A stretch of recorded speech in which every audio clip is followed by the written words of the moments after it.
The tension between Ottawa and Washington has reached a boiling point, and this time the clock is ticking. Canada has delivered a stunning 48-hour ultimatum to Donald Trump over a massive $900 billion trade deal that could reshape the entire North American economy.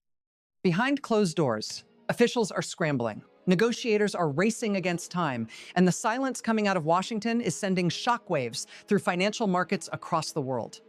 What began as a slow-burning trade disagreement has suddenly transformed into one of the most high-stakes economic confrontations in recent memory. The scale of the deal alone makes the stakes almost unimaginable. $900 billion tied to supply chains, energy exports, manufacturing pipelines, and technological partnerships now hangs in the balance.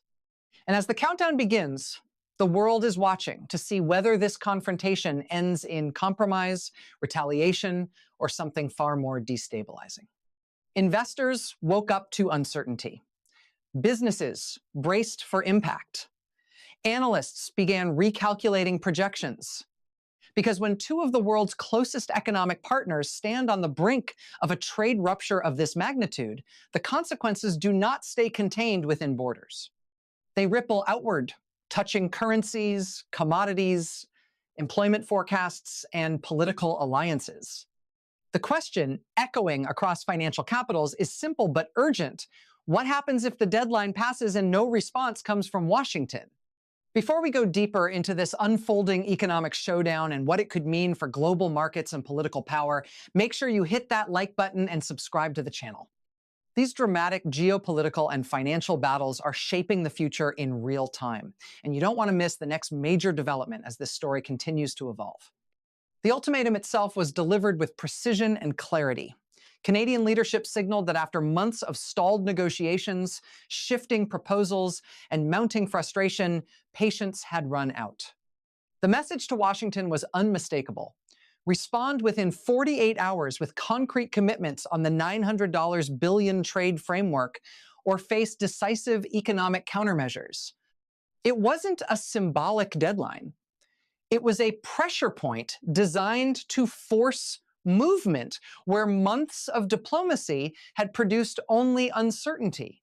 At the center of the dispute lies a sweeping trade arrangement covering energy transfers, cross-border manufacturing agreements, resource access, and critical technology supply chains. The proposed deal represents not just routine commerce, but the structural backbone of economic cooperation between the two nations. Billions in investments, infrastructure development, and long-term contracts depend on its stability.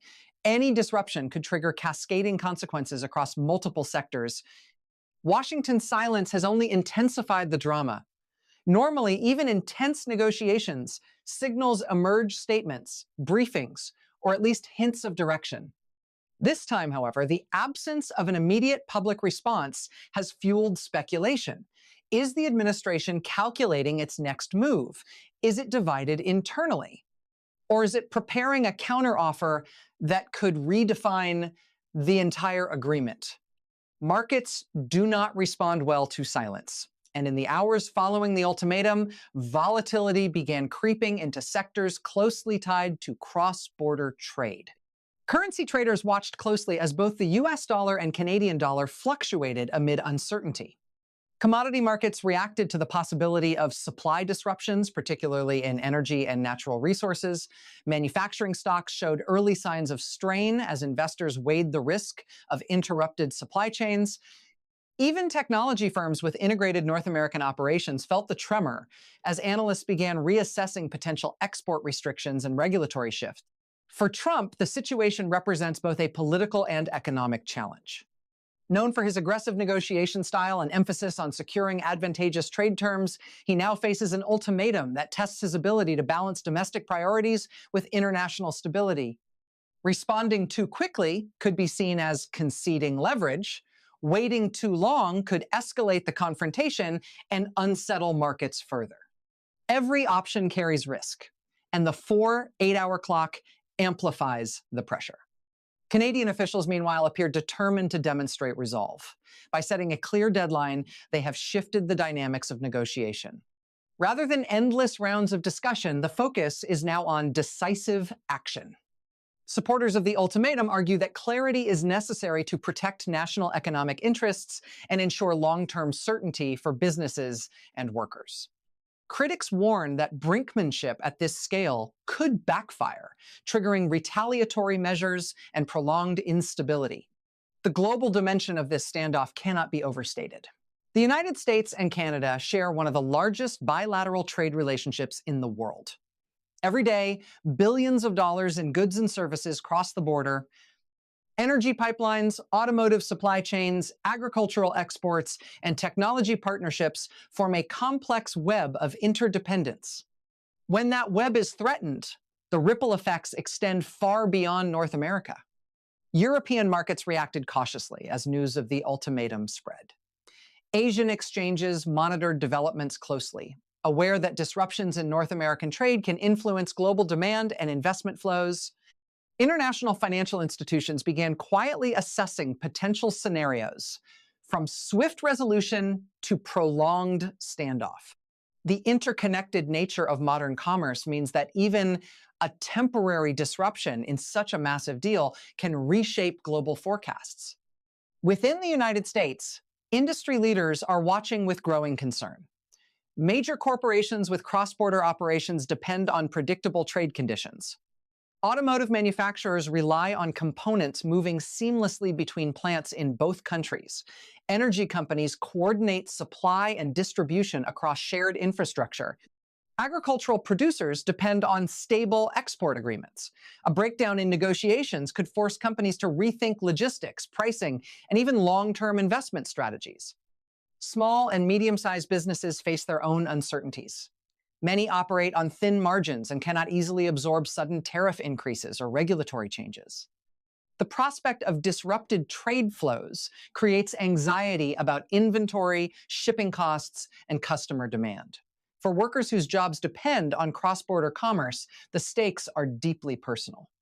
Employment stability, wages, and local economic health all hang in the balance. Political analysts are dissecting the strategic motivations behind Canada's ultimatum. Some view it as a calculated move to accelerate negotiations that had stalled. Others interpret it as a signal of broader shifts in economic policy and national priorities. The timing is particularly significant, coming amid a global environment marked by supply chain reevaluation, economic nationalism, and heightened geopolitical competition. Trump's negotiating team faces a complex calculus. Accepting key terms could stabilize markets and preserve economic continuity, but might invite criticism from those demanding tougher stances. Rejecting or countering the ultimatum could assert strength, but risk escalating tensions. Attempting to renegotiate the framework entirely could extend uncertainty beyond the 4-8-hour window, prolonging market volatility and diplomatic strain. Behind the scenes, communication channels are likely active even as public silence persists. Diplomatic envoys, trade representatives, and economic advisors are undoubtedly assessing options, modeling outcomes, and exploring potential compromises. High-level negotiations often unfold away from cameras, with final decisions revealed only when agreements are reached or deadlines expire. The absence of public statements does not necessarily indicate inactivity, but it does heighten suspense.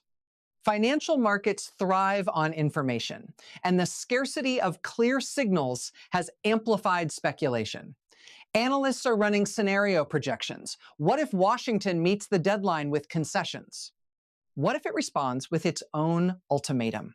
What if no agreement emerges at all? Each scenario carries distinct implications for equities, currencies, commodities, and long-term investment trends. Energy markets are particularly sensitive. Cross-border energy trade forms a critical component of the broader economic relationship.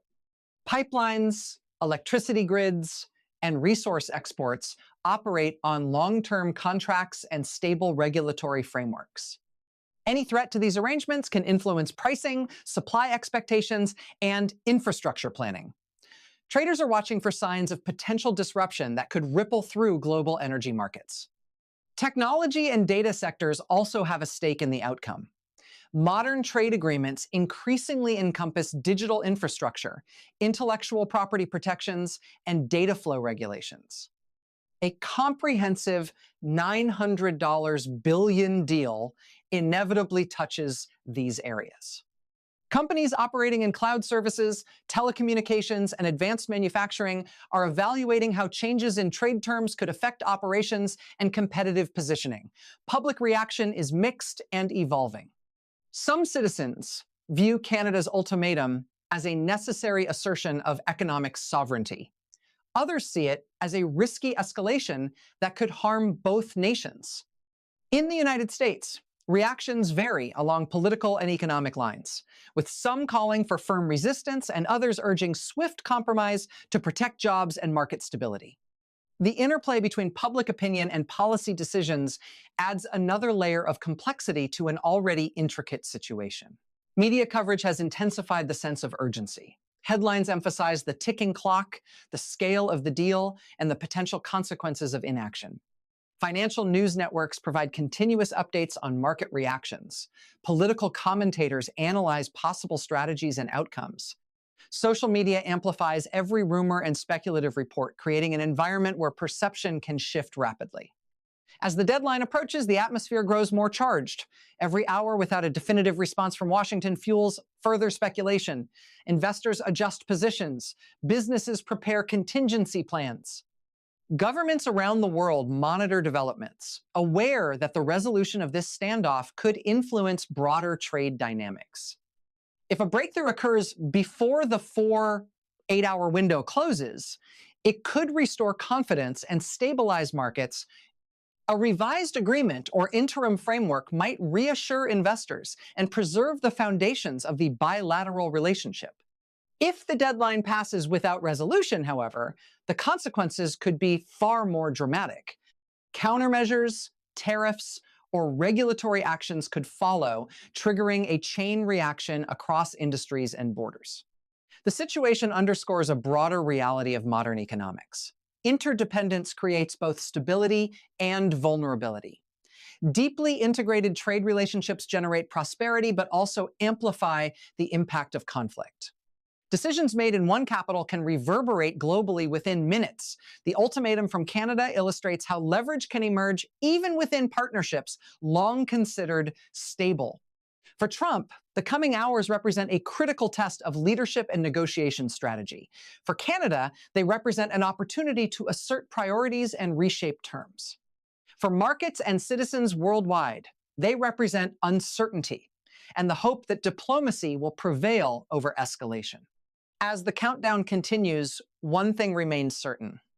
The outcome of this 4-8-hour ultimatum will not only determine the fate of a $900 billion trade deal, but also signal how major economies navigate conflict in an era of deep global interconnection. Whether this moment ends in agreement, standoff, or transformation, its impact will be felt far beyond the negotiating table.